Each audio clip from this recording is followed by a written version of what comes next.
Falando sobre a atitude crítica que nós temos que ter frente à cultura, né? E disse que tem muita gente que entende isso equivocadamente. Por quê? Para muitos dizer, não, realmente, tem que ter uma atitude crítica. Significa afastar-se da cultura. Significa ser um separatista, né? Se alienar, ser totalmente cético.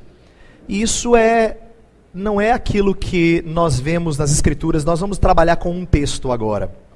Mas também tem aqueles que não entendem nada de crítica, porque esses são crédulos demais e acabam se secularizando no seu modo de pensar, tá? Então eu gostaria que agora a gente lesse junto o texto de Atos capítulo 17, versos 16 a 34. Atos 17, 16 a 34, diz assim: Enquanto Paulo os esperava em Atenas, o seu espírito se revoltava em face da idolatria, dominante na cidade. Por isso dissertava na sinagoga entre os judeus e os gentios piedosos. Também na praça, todos os dias, entre os que se encontravam ali. E alguns dos filósofos epicureus e estoicos contendiam com ele, havendo quem perguntasse: que quer dizer esse tagarela? E outros: parece pregador de estranhos deuses, pois pregava a Jesus e a ressurreição. Então, tomando-o consigo, o levaram ao Areópago, dizendo: Poderemos saber que nova doutrina é essa que ensinas? Posto que nos trazes aos ouvidos coisas estranhas, queremos saber o que vem a ser isso. Pois todos os de Atenas e os estrangeiros residentes de outra coisa não cuidavam, senão dizer ou ouvir as últimas novidades. Então Paulo, levantando-se no meio do Areópago, disse: Senhores atenienses, em tudo vos vejo acentuadamente religiosos, porque passando e observando os objetos de vosso culto, encontrei também um altar no qual está inscrito: ao Deus desconhecido. Pois esse que adorais sem conhecer é precisamente aquele que eu vos anuncio. O Deus que fez o mundo e tudo que nele existe, sendo ele Senhor do céu e da terra, não habita em santuários feitos por mãos humanas, nem é servido por mãos humanas, como se de alguma coisa precisasse, pois ele mesmo é quem a todos dá vida, respiração e tudo mais. De um só fez toda a raça humana, para habitar sobre toda a face da terra, havendo fixado os tempos previamente estabelecidos e os limites da sua habitação, para buscarem a Deus, se porventura tateando o possam achar, bem que não está longe de cada um de nós, pois nele vivemos e nos movemos e existimos, como alguns dos vossos poetas têm dito, porque dele também somos geração. Sendo, pois, geração de Deus, não devemos pensar que a divindade é semelhante ao ouro, à prata ou à pedra, trabalhados pela arte e imaginação do homem. Ora, não levou Deus em conta os tempos da ignorância. Agora, porém, notifica aos homens que todos, em toda parte, se arrependam. Porquanto estabeleceu um dia em que há de julgar o mundo com justiça, por meio de um varão que destinou e acreditou diante de todos, ressuscitando-o dentre os mortos. Quando ouviram falar de ressurreição de mortos, uns escarneceram, e outros disseram: a respeito disso te ouviremos noutra ocasião. A essa altura, Paulo se retirou do meio deles. Houve, porém, alguns homens que se agregaram a ele e creram. Entre eles estava Dionísio, o Areopagita, uma mulher chamada Dâmaris, e com eles outros mais. Esse é um texto muito conhecido, e para mim fala muito forte a essa ideia de cosmovisão, principalmente a nossa postura crítica frente à cultura. Então eu quero resumir de novo o que esse texto diz, depois eu vou colocar nos slides alguns pontos para você guardar. Lembrar aqui alguns pontos chaves da história primeiro, depois eu coloco ideias nos slides. Vamos lá. Verso 16 fala que Paulo está esperando um grupo de irmãos. Enquanto ele esperava, ele estava em Atenas, tudo que ele via era idolatria. Isso é muito interessante, porque mostra que Paulo não estava em Atenas porque ele gostava de turismo. Não. Paulo estava em Atenas porque ele tinha uma missão a fazer. Curioso que na época em que Paulo viveu, durante os dias de Paulo, a história tem registro de homens que passaram por Atenas e escreveram volumes falando da sua beleza. Porque Atenas impressionava. Impressionava não só por conta de ser o centro intelectual do mundo, porque era, mas impressionava porque também tinha religião. Ele fala que viu muita religiosidade lá. E não só isso, ela era bonita no que diz respeito à arquitetura, as coisas que tinham construído lá. Então Atenas era um lugar que chamava muita atenção. As pessoas iam, além de estarem visitando uma cidade bonita, elas percebiam que tinha gente inteligente. Oh, tem lugar melhor para morar do que isso aqui, né? Atenas era o auge, as pessoas... E se Paulo, interessante isso, se Paulo fosse escrever no diário dele como é que foi o tempo dele em Atenas, ele ia dizer o seguinte: só tem idolatria, ponto. Porque a Bíblia fala que foi tudo que ele enxergava. Aí você fala assim: ah, pastor, sei não, acho que Paulo está um pouquinho cego aí para a cultura. Eu acho que ele é cético demais. Eu tenho que lembrar você que Paulo não é um ignorante. Se fosse Pedro, você até poderia dizer assim: ah, mas coitado, nem foi para a escola. Pescador, simples. Não. Quem está falando isso é dito de um homem que estudou aos pés dos melhores mestres dos seus dias. Ele conhecia intelectuais, filosofia, os argumentos. Ele conhecia o que havia de mais belo. Ele sabia, ele era um homem culto. Estamos falando de um homem que teve os melhores educadores no seu currículo. No entanto, tudo que ele via era idolatria. Por quê? Porque ele tinha uma atitude crítica em relação à cultura em que ele estava. Mas como é que essa atitude crítica se manifesta?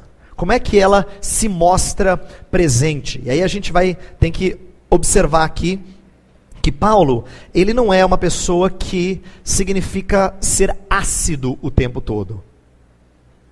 Ele sabe que tem momentos em que ele tem que ganhar as pessoas. E ele tem que se fazer ouvido por elas. Por exemplo, num primeiro momento ele está discutindo e ele está falando de coisas que eles não estão entendendo. E Paulo fala de Jesus e fala da ressurreição. E para eles ressurreição é um conceito tão estranho que eles acham que ressurreição é o nome de uma deusa. Que fala assim, falava de deuses estranhos. Jesus, ressurreição. Eles não tinham entendido o conceito. Eles não tinham esse conceito na cultura grega. Ninguém ressuscitava, porque voltar para a matéria era o fim da picada. Então esse conceito não... Mas Paulo falando conseguiu a atenção deles porque falava coisas diferentes. Fala assim, não, esse cara aí tem que ir para o nosso lugar principal de debate, vamos levar lá o Areópago. Vamos levar lá para os nossos mestres, para ver o que ele tem a dizer. E ele pega um ponto de contato, percebe que eles estão tentando prestar algum tipo de honra a um Deus desconhecido, e ele fala assim, olha, vejo que vocês são acentuadamente religiosos. Não pense que Paulo está rasgando a seda. Ele está revoltado com a idolatria. Ele não está fazendo isso aqui porque ele é um homem delicado e dá aquela amaciada antes. Não, Paulo está querendo ouvi-los. E quando ele fala, eu percebo que vocês são religiosos, Paulo não está falando uma coisa boa, mas eles ouvem coisa boa. Porque é exatamente o que eles querem ser, acentuadamente religiosos. E Paulo disse assim, olha, eu encontrei um Deus, um altar ao Deus desconhecido. Eu queria falar desse Deus. Sabe esse Deus? Ele criou todas as coisas e ele não precisa de ser servido por mãos humanas. A primeira pancadinha. Não precisa ser servido por mãos humanas. Esse é um Deus que não precisa de nada. Ele dá vida a todos, respiração e tudo mais. E aí ele começa a contar algumas coisas, mas quando ele faz, ele não faz só criticando. Tem os momentos que ele tem que criticar, tem os momentos que ele tem que confrontar. Ele sabe pegar pontos da cultura deles. No verso 27 fala, no 28, pois nele vivemos e nos movemos e existimos, como alguns dos vossos poetas têm dito, porque dele também somos geração. Paulo está se apropriando de algo dito numa cultura pagã, que não diz respeito ao Deus verdadeiro, eles não conhecem o Deus verdadeiro. Mas algo na cultura pagã dizia que nós somos geração, nós somos descendentes, viemos de Deus, de algum Deus. Pois Paulo vai dizer exatamente, é desse Deus desconhecido que eu estou falando. É dele que nós viemos. Nele nós movemos, existimos. Paulo está pegando um ponto de contato com a cultura para dizer, olha, seus filósofos falaram algumas coisas corretas. E eu vou fazer o link com esse Deus aqui. E aí no verso 29 em diante, ele começa a apertar e chegar no auge da sua pregação. Ele fala sobre a divindade não ser semelhante a ouro, prata ou pedra. Tudo que eles tinham eram imagens. Ele estava querendo dizer, todas as imagens aí não são igual a esse Deus. Esse Deus não é semelhante a essas imagens. Não é. Ele é espírito. E ao anunciar sobre esse Deus, ele fala mas esse Deus é bondoso, ele não leva em conta os tempos da ignorância. Na verdade, essa palavra boa é humilhante. Ele está chamando os atenienses de ignorantes. Deus não levou em consideração o tempo da ignorância. Deus é bondoso e quer que você se arrependa, porque ele estabeleceu um dia que vai julgar o mundo com justiça. E ele termina a mensagem com ressurreição dentre os mortos. Na hora que ele explica que a ressurreição da qual ele estava falando não era deusa, é ressurgir dos mortos, aí todo mundo falou, para aí. Parou. E curiosamente, três reações. Uns não queriam nem mais ouvir, falando um monte de besteira. Vamos embora daqui. Outros foram mais educados. Acerca disso, te ouviremos num outro momento. Que nem brasileiro. Fala assim, cara, um dia eu vou na sua igreja. Não vai nada. Passo lá em casa. Liga dá uma ligada para mim. Ligo sim. A gente fala sem pensar, né? Faz promessa, um monte e não cumpre. A gente tem dessas coisas na nossa cultura. A gente promete certas coisas que não são. É uma maneira educada da gente falar assim, olha, eu quero sim, eu quero me relacionar com ele. Mas é dito de boca para fora, a gente não cumpre. Mas teve um pequeno grupo que creu. Isso me lembra o que acontecia com o nosso Salvador Jesus Cristo. Jesus foi um homem que mais do que todos confrontou a cultura dos seus dias. Ele era o confrontador por natureza. Só que a sua confrontação diferente do que muita gente pensa, ela era feita de forma amorosa, mas doída. O que acontecia? 3 reações. Sempre 3 reações. Pode ver. Em todas as histórias dos evangelhos, assim, se você olhar a história dos evangelhos em geral, o movimento das coisas que Jesus faz, passando de uma história para outra, e as pessoas que estão ao seu redor, as três reações são as seguintes. Sempre tem um grupo daqueles que odeiam a Jesus. Esses falam assim, esse cara está falando besteira. Blasfêmia! Não é? Esses querem a morte dele. Tem o segundo grupo, que eu poderia dizer são aqueles que creem, que eu falei por último, que são os discípulos. Que quando muitos abandonam, Jesus fala assim, e vocês? Querem ir também? Aí Pedro falou assim, Senhor, para onde iremos? Tu tens as palavras de vida eterna. Mas tem um terceiro grupo, que normalmente passa desapercebido. O povão. E o povão é mais delicado que os fariseus. O povão se empolga com cura, com pão.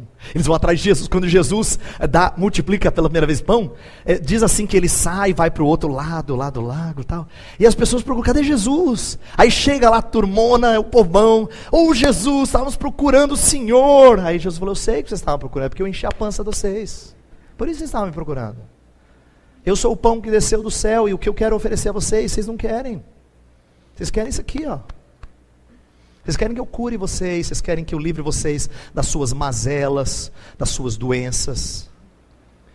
O povão é aquele que é chacoalhado, uma hora está fazendo festa com Jesus, uma hora canta, hosana ao que vem em nome do Senhor. Uma semana depois, crucifica-o. Esse é o povão, essa é a massa. Esses são a maioria das pessoas incoerentes. Tem aqueles pouquinhos que são coerentes do mal. Tem aqueles que Deus pela sua graça redime e em meio aos tropeços Deus mantém com ele. E tem o povão. O povão vai para lá e para cá. Curioso é que sempre que você confrontar a cultura, você vai ter esse tipo de reação. Eu já quero que você se prepare, tá? Você vai ter aqueles que vão querer a sua morte. Você vai ter alguns que você vai achar que talvez, você tem razão, tem um ponto aí que eu tenho que considerar. E você fala, acho que eu estou ganhando o argumento, acho que... não, isso aí né? Mas sempre tem aqueles que o Senhor, pela sua bondade, fala assim, eu quero esse caminho, porque tu tens as palavras de vida eterna. Guarde isso, porque isso resume muito bem como as pessoas tendem a reagir à nossa atitude quando nós confrontamos a cultura. Resume muito bem. Eu quero colocar alguns pontos aqui para você guardar. A mente cristã, quando ela é crítica, ela funciona como soldado e médico. Isso aqui é apenas uma ilustração. E o texto é a base para eu fazer essa comparação. O soldado é aquele que é vigilante, combativo. Vigiai e orai, Jesus Cristo falou. Ele sabia que esse mundo era mau e que os seus tinham que estar atentos. Então, como um soldado é colocado num posto de vigia, nós temos que fazer com a cultura o que é próprio de soldado: vigilância.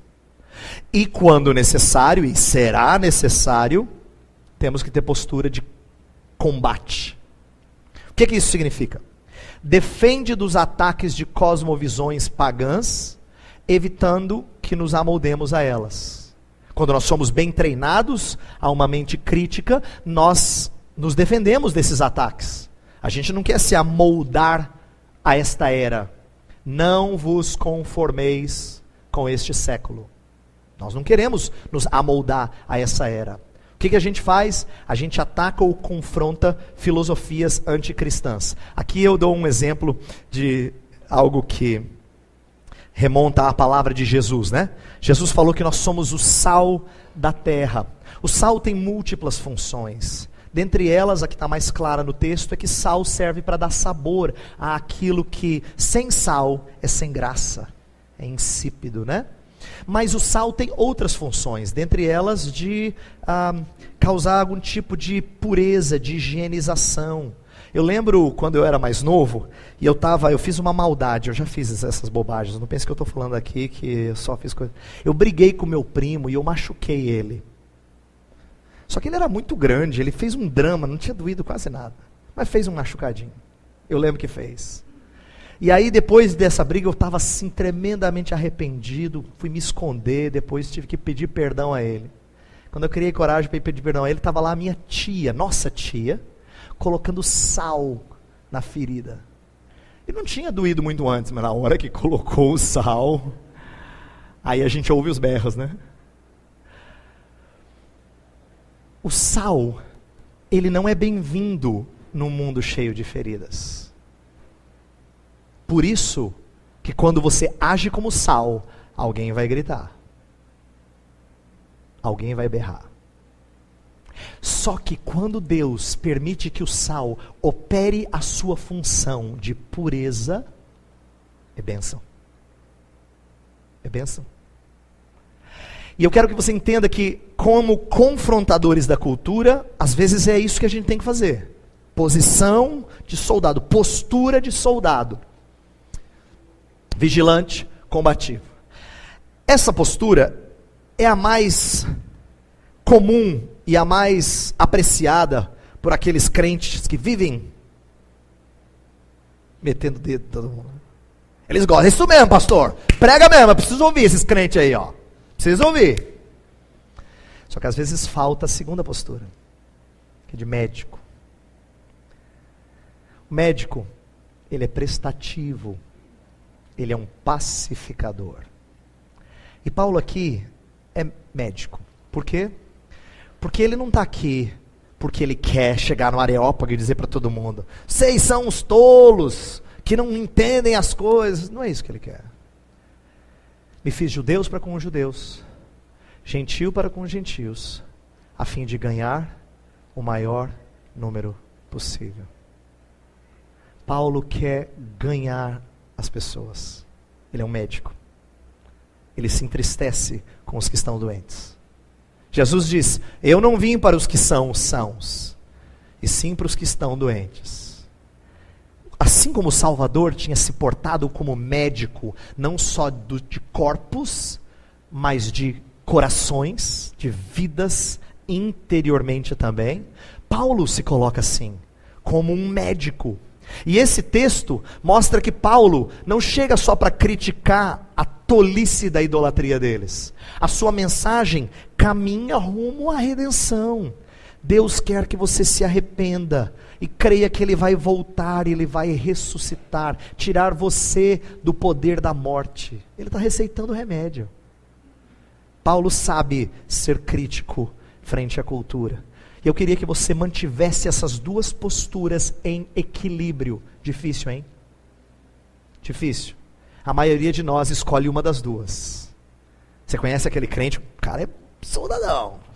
Se der uma metralhadora para ele, ele vai, né, sair como quem quer fuzilar. Ele gosta, é o jeitão dele.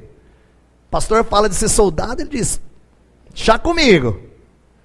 E tem aquele crente que fala assim, meu irmão, e cadê o amor? Esse é médico.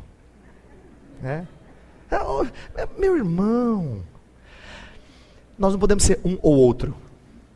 Eu quis destacar isso porque me fascina ver Paulo no mesmo discurso, na mesma situação, se importando em confrontar, mas sem deixar de amar. Eu amo o texto do jovem rico, em que lá em Marcos fala assim, Jesus fala para ele, né? A primeira resposta de Jesus é, você conhece os mandamentos? Aí ele fala, Senhor, desde o início ele está ansioso por herdar a vida eterna, né? Conquistar a vida eterna. O que eu farei para herdar a vida eterna? Jesus, mandamentos.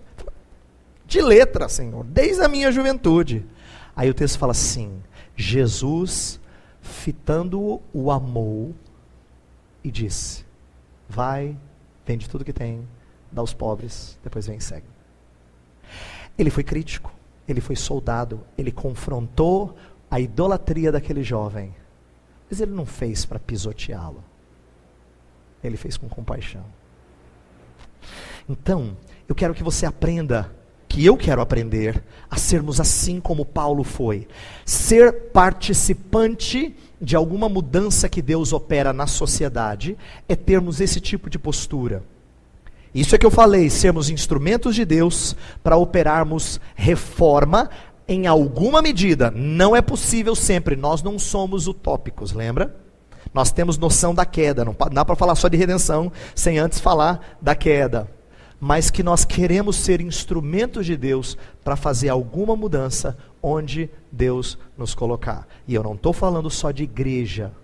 Passei a maior parte da semana aqui fazendo aplicações de coisas que não têm a ver com atividades eclesiásticas. Tá?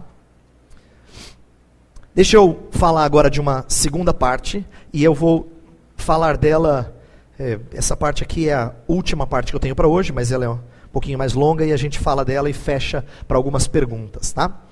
Eu tirei de um autor a ideia de que nós temos que ter essa postura reformacional, é apenas um nome, nós não precisamos usá-lo, ele reflete uma teologia presente entre alguns teólogos de linha holandesa nos Estados Unidos. Mas o ponto que eu quero usar é o seguinte, se nós somos instrumentos da reforma de Deus, onde quer que seja, se nós podemos ser usados por Deus para mudar alguma coisa, onde Deus nos coloca na sociedade, a gente tem que aprender a discernir estrutura e direção. Lembra que a gente falou? A estrutura em si mesma não precisa ser jogada fora. Ela pode ser motivo da nossa tristeza, porque ela está na direção errada. O material que Deus criou, os instrumentos que Deus colocou nas mãos dos seres humanos, eles foram usados contra Deus, e isso é que nos entristece. Então eu quero falar disso que esse autor colocou. Ele disse que você tem que ter duas tarefas, duas coisas que você faz quando você quer operar esse tipo de reforma, ser instrumento de Deus, melhor dizendo, para operar essa reforma. Essa reforma é de Deus, mas ele pode e frequentemente usa o seu povo para esse tipo de reforma aqui nesta terra. Primeira postura, santificar, purificar, mudança interna, ao invés de consagrar, separar, mudança externa. Atenção.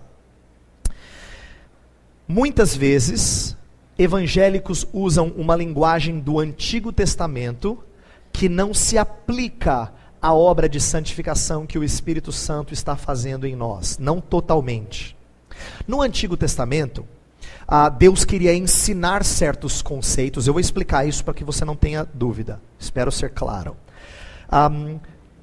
No Antigo Testamento, Deus queria ensinar algumas coisas ao povo, e ele fazia isso de forma material, de forma física, com objetos concretos, para ensinar um princípio teológico, espiritual.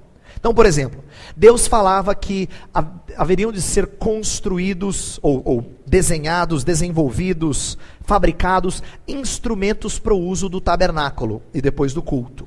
Então tinha coisas que se usavam no tabernáculo, que só se usavam no tabernáculo. Não era para usar em outro lugar.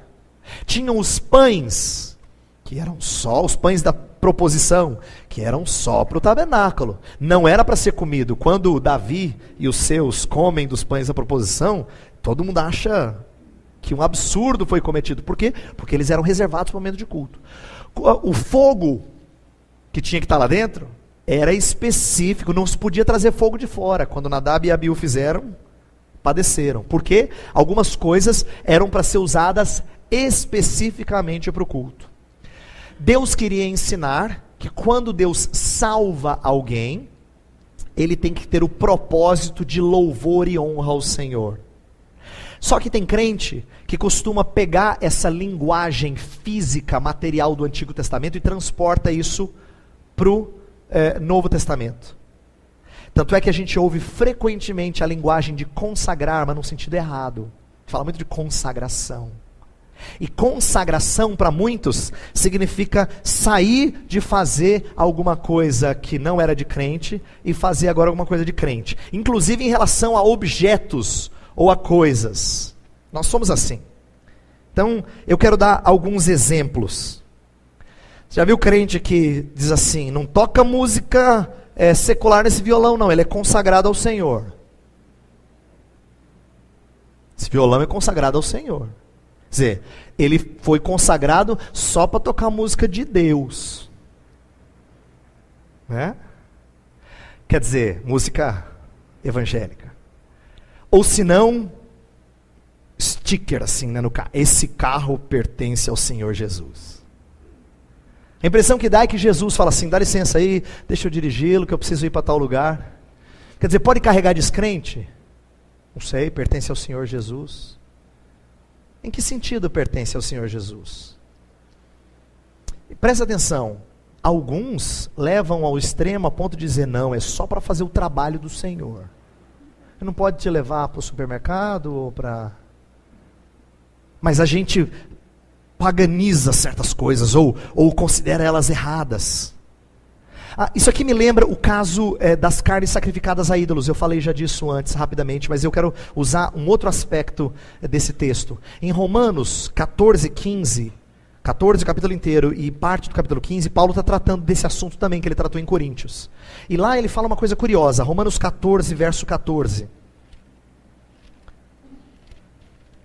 Diz assim, ó, eu sei, estou persuadido no Senhor Jesus, de que nenhuma coisa é de si mesma impura, salvo para aquele que assim a considera. Para esse é impura. Ele estava falando daquelas carnes que tinham sido oferecidas a ídolos, eu expliquei isso num outro dia, né? As carnes que eram oferecidas antes de ir para um açougue, oferecidas a um ídolo. E depois os crentes compravam e ficavam naquele dilema. Paulo disse, eu sei que ela não é impura em si mesma, a não ser para quem acha que é impura.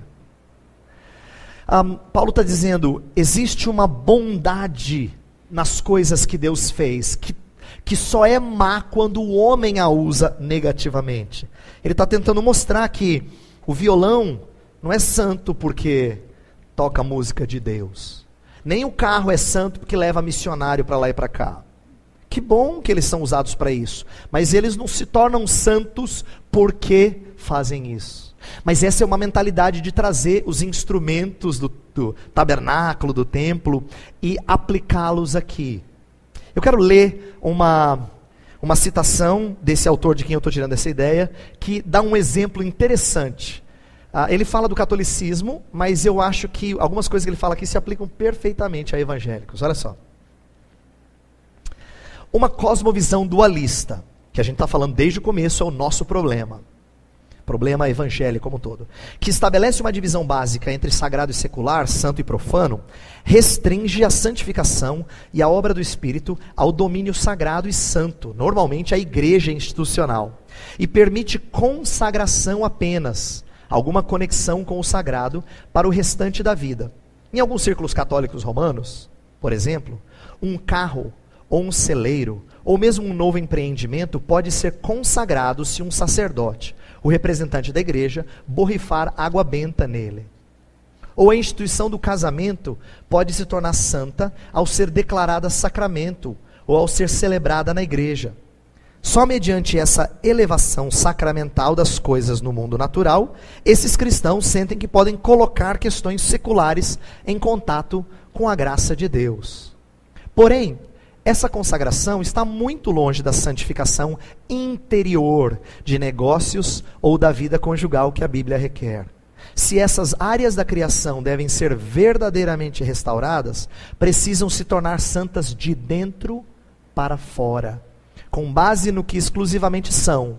Deve, por exemplo, haver santidade econômica nos negócios e santidade marital no casamento. O poder renovador da salvação em Jesus Cristo penetra o material do mundo natural, santificando-o de dentro para fora. Deixa eu falar um pouco dessa citação porque ela é fantástica. Olha só, esse autor disse assim: tem gente que acha que se você consagrar, resolveu. Ele usa o exemplo do católico, água benta. Mas o evangélico faz isso também. Quer ver?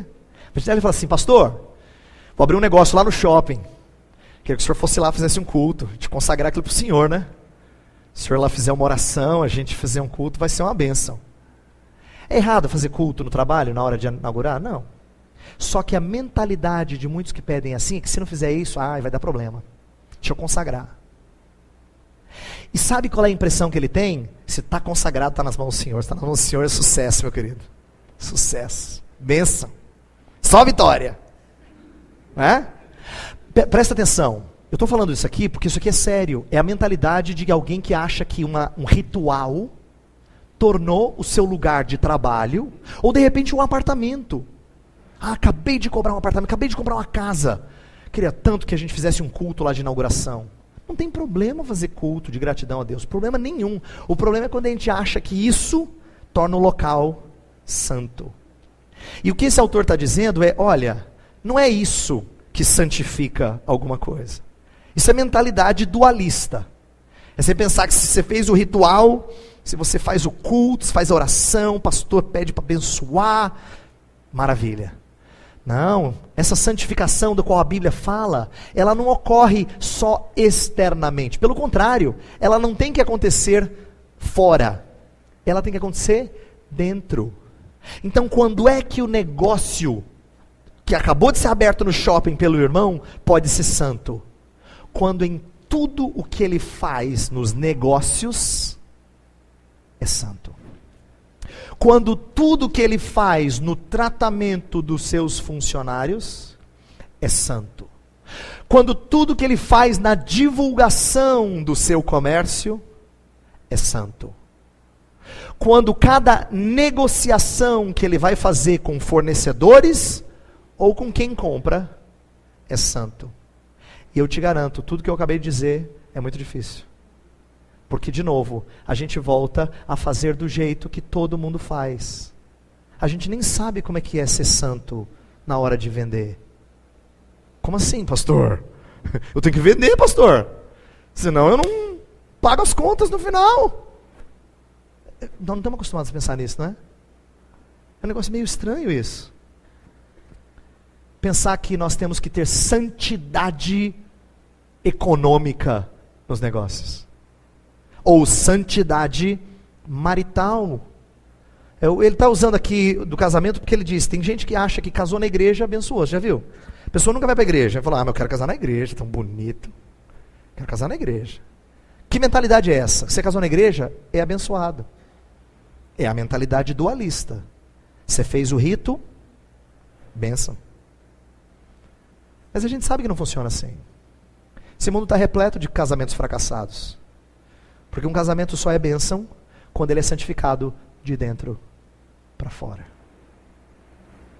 Agora, essa é a mentalidade de alguém que quer participar dessa obra de mudança que Deus faz na vida de pessoas.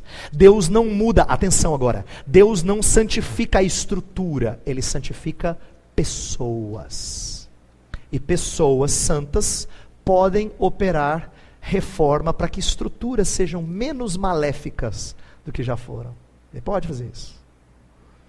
Mas Deus santifica pessoas. A loja não fica com um arzinho de santo. Nem o casamento brilha, né, que nem estrelinha. Não. São pessoas quebrantadas diante do Senhor, reparadas pelo Senhor, restauradas pelo Senhor, que podem ser instrumentos para produzir um lugar em que existe santidade. Então guarde isso. Eu vou voltar aqui o slide só para mostrar. Ele fala de santificar, purificar, não consagrar, separar. Isso é um conceito interessante para você guardar. Você quer que Deus abençoe a sua vida em alguma área, você tem que buscar santificação, que é essa que vem de dentro para fora. Santificação, purificação. Não é consagrar, não é separar. Essa é a mentalidade de quem ainda tem cosmovisão dualista, como a gente está falando. Tá? Queria que a gente pensasse nisso, porque eu sinto que esse é um erro comum entre evangélicos. E alguns acham que se forem para o culto, vai resolver. É por isso que há muitos evangélicos no Brasil que fazem campanha disso, ou daquilo outro. Né? A noite da bênção aqui, a noite da bênção ali. Você fala, é verdade, pastor, é uma pena isso. Mas sabe como a gente erra? Que a gente olha para os outros com facilidade, né? A gente sabe exemplo ruim dos outros. Mas às vezes a gente também vai para um encontro de casais porque a gente acha que isso vai mudar a vida do casal. Não há nada de errado com o encontro de casais. Só que ele tem que produzir santificação de dentro para fora. Não é participar do evento que muda. Às vezes a gente bota fé na coisa errada, sabe? É igual você fala assim, ai pastor, eu quero tanto que meu filho adolescente vá para o acampamento. Quem sabe ele muda. Peça ao Senhor para mudá-lo com a palavra dele, seja no acampamento ou no banheiro. Entendeu? Estou usando esse exemplo porque eu quero que você entenda que não é o lugar que muda. Mas às vezes a gente bota fé na coisa errada. Não estou falando contra acampamento, vocês vão participar de acampamento, eu vou participar de acampamento, nada disso. Só estou dizendo que às vezes nós colocamos nossas expectativas em coisas, em estruturas, pode ser até de crente, mas ela é complicada, ela mostra às vezes um apego àquilo que nós não devíamos nos apegar. Novamente, eu não estou criticando esse tipo de trabalho na igreja. Só estou dizendo que às vezes nossas expectativas se assemelham à de quem não é crente. Diz, meu casamento está horrível. Eu vou nesse negócio aí que você falou, nesse encontro de casais aí. Ele está colocando confiança na coisa. Agora, se ele conhece o Senhor, se ele ouve a palavra do Senhor, e ele entende que precisa acontecer uma mudança de dentro para fora, aí pode ser mesmo que algo lindo aconteça. Mas ele tem que entender isso. Ele tem que entender isso. Segunda e última coisa, para a gente abrir para perguntas. Segundo ponto, para a gente discernir entre estrutura e direção e participar de algum tipo de reforma, é santificação por intermédio de renovação progressiva, ao invés de destruição violenta. A ideia é que nós temos que gradativamente mudar, não destruir. Amanhã eu vou falar de alguém que vai destruir para fazer algo novo. Esse alguém não é você. Amanhã eu vou falar disso. Mas Deus não pede que nós façamos isso. Que a gente destrua tudo e construa uma coisa do zero. Não. Deus pede que a gente gradativamente, progressivamente participe de algum tipo de mudança. E olha que tem mudança que demora, a gente desanima. Eu sei que a gente desanima. Na nossa luta contra o pecado, quantas vezes a gente diz assim, pastor, eu acho que eu não tenho jeito. Eu acho que eu não tenho jeito. Já tentei, mas é um vício, pastor. Me prende. Mas tudo que eu faço, eu ouço sermão, eu acho bonito, até choro na igreja, pastor. Mas durante a semana eu volto a fazer essas coisas. Essa é a triste realidade de muito crente. Porque todos nós temos nossos pecados de estimação. A gente dá comidinha para ele. Todos nós. Todos nós. E com esses a luta é mais feroz. E a gente tem tanta frustração. Porque a gente esquece que quando a Bíblia fala mortificai os feitos da carne, né? Crucificai. Pode dar uma analisada para os alunos de teologia aqui. Pode analisar a maioria dos textos que falam desse assunto. Eles sempre vão ter o verbo no presente contínuo. Porque não é uma coisa que se faz de uma vez por todas. Não é. Para quem conhece grego, o presente contínuo é a ideia de você continuar fazendo repetidas vezes. Renovação é progressiva. Matar a carne demora. Por muito tempo. Demora. Não pense você que é uma luta fácil. Não é uma luta fácil. E é por isso que tem muito crente que cansa. Porque é vigilância 24 horas, 7 dias por semana. Cansa. A não ser que a gente tenha força vinda do Senhor, a gente não vai conseguir fazer. E isso não vale só para a sua vida individual, tá? Eu acabei de falar da vida individual. Isso vale para a sua luta para participar de uma mudança em qualquer área da sua vida. Pense na possibilidade de fazer alguma coisa singular na faculdade em que você está. Ou na empresa em que você trabalha. Você cansa. Muitas vezes você cansa. Na sua família, você cansa. Você queria que fosse nenhum acampamento. 4 dias, acabou. É muito bonito. A gente gosta de evento, sabia? Crente ama evento. Sabe por quê? Não é porque ele gosta de festa, não é isso que eu estou falando. Ele gosta de evento porque evento é assim, é rápido. Pum, pá, resolveu. Ele queria que fosse assim. Todo mundo quer isso. Mas a gente se esquece de que a vida cristã não são 100 metros rasos. É mais uma maratona de 42 quilômetros e uns quebradinhos. Cansa correr. Cansa manter o ritmo. A gente acha até que dá, assim, acho que eu vou tentar. Corre 1, 2, 5. Os mais preparados chegam nos 10. Até os maratonistas dizem que chega um ponto da maratona em que dói, em que todo músculo do seu corpo diz para. Para. Mas o atleta, ensinado a se superar, continua e termina a corrida. Hebreus 12 fala assim, que nós devemos correr com perseverança a carreira que nos está proposta. Nos livrando do pecado que tenazmente nos assedia, do peso que nos atrapalha, da roupa que enrosca em tudo, tirando isso e se libertando para uma corrida constante. Olhamos firmemente para o autor e consumador da fé. E como isso é precioso, sabe por quê? Todas as vezes que a gente ama o nosso treinador, a gente não olha, a gente não corre assim. Quem corre assim tropeça, todo corredor sabe disso. A gente corre olhando lá para a linha de chegada. E sabe quem está lá? O nosso Salvador. Porque ele já correu.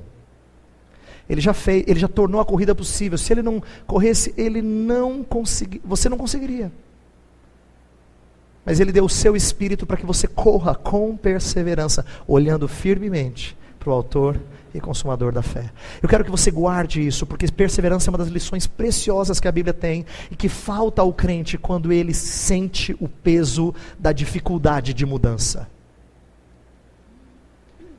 Santificação por intermédio de renovação progressiva. Progressiva.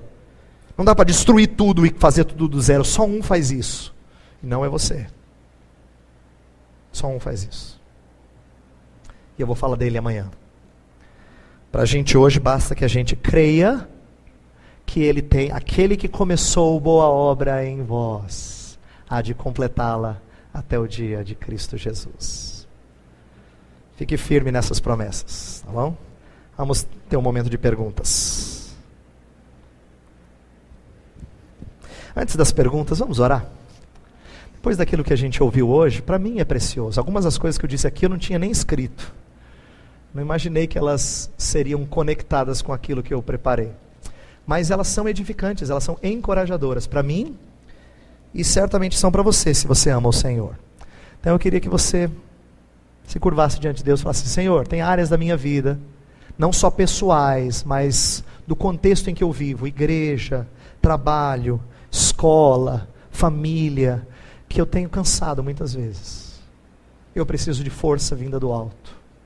Preciso, Senhor. Preciso de força vinda do Senhor para correr essa corrida. Feche os seus olhos. Eu vou deixar você orar silenciosamente por um instante, depois eu vou orar.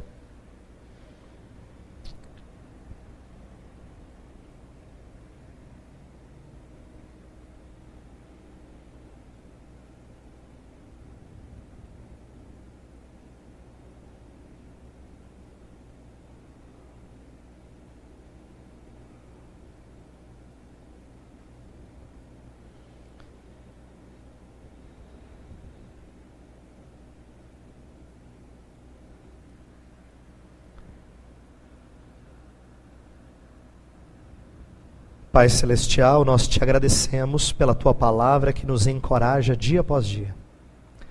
Te louvamos porque o Senhor não nos deixa num mundo de pecado sem solução. Mas o Senhor nos proporciona uma redenção que não vem de nós, vem do Senhor. E é por isso que a boa nova é boa nova.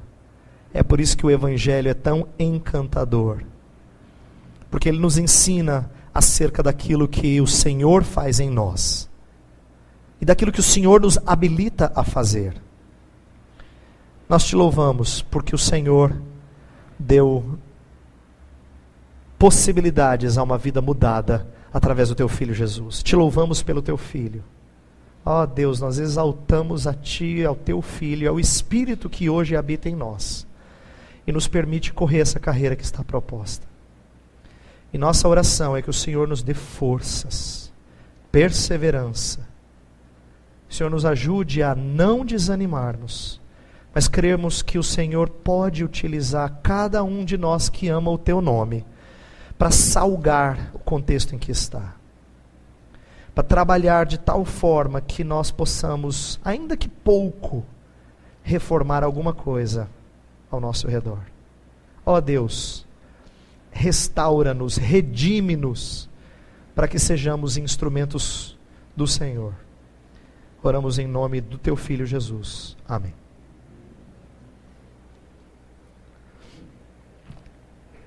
Só leu a pergunta, né? Por que o senhor está rindo? Olha só a pergunta. Reverendo Weber, vivemos em um mundo caído no qual é fato que o amor do dinheiro é raiz de todos os males. 1 Timóteo 6:10.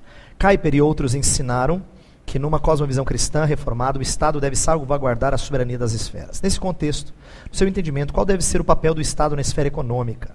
Ele deve intervir sistematicamente, como defendia Keynes e como fez Roosevelt nos anos 30, e os Estados Unidos saíram da Grande Depressão? Ou ele deve abster-se, ser o mínimo possível, como defendiam Hayek e Friedman, e como fez Thatcher nos anos 80, e a Inglaterra viu um aumento considerável da pobreza e concentração de riqueza em poucas mãos. Em suma, essa está mais fácil. O Estado deve intervir na economia ou deve ser liberal e abster-se de fazê-lo? Não sei.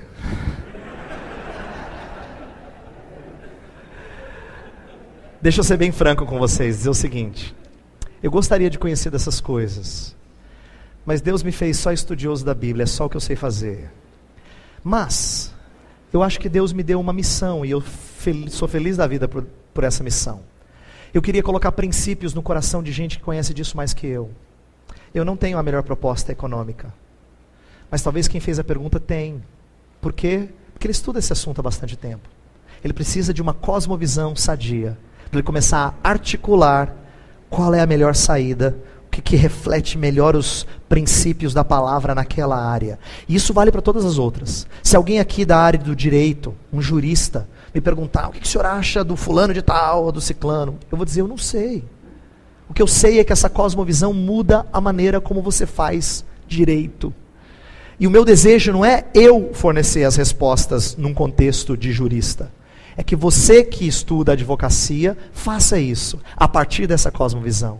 Isso vale para quem faz letras, vale para quem faz pedagogia, para quem mexe na área da saúde, para tudo.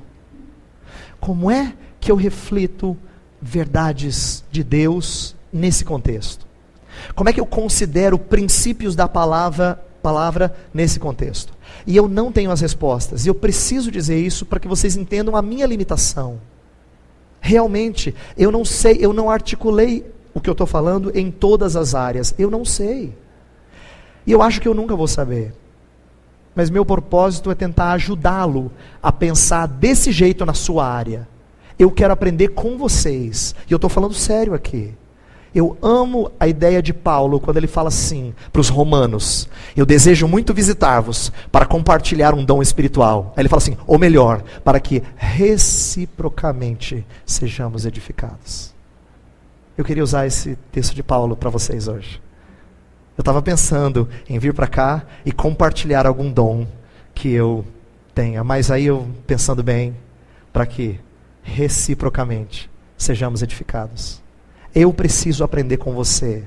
Então não deixa só o pastor pensar desse jeito, tá bom? Por isso que eu fico muito feliz que a Escola Teológica Charles Spurgeon abriu para gente que não é só da teologia. Fico muito feliz, de verdade. Porque eu quero teólogos pensando sobre isso, mas eu não quero só teólogos pensando sobre isso. A gente precisa de gente de todas as áreas pensando assim, que vai trazer uma sacada que você não tinha pensado antes. Eu tenho o privilégio de pastorear irmãos de áreas diferentes, e um deles, que é um amigo muito próximo, um médico, uma vez começou a pensar sobre as coisas da prática comum da medicina hoje, que ele discorda. Ele fala, pastor, eu acho que essa prática aqui, ela reflete princípios. Aí eu comecei a ouvir e falei, cara, você tem que escrever isso, porque eu não sei falar do que você fala, eu não entendo desse mundo. Eu falei, você tem que escrever isso, porque ele começou a me mostrar como esses princípios se aplicam na medicina. Eu fiquei encantado, mas eu falei, você tem que contribuir. Então, eu não sei de qualquer outra área, mesmo, tristemente, eu não sei, mas me ajudem nisso. Para de deixar essa ideia de pastor, seminarista, pensar assim, para com isso. Seja um cristão que tenha uma perspectiva bíblica, de criação, queda, redenção, e como a gente vai falar assim, amanhã, consumação. Pense desse jeito. Ajude o povo de Deus nas coisas que você entende. Nas coisas que você entende. Ajude o povo de Deus. Tá? Essa é a sua missão, não é a minha. Eu não consigo mesmo. É por isso que nós não somos carreira solo. Nós somos corpo de Cristo. A gente precisa uns dos outros. Tá?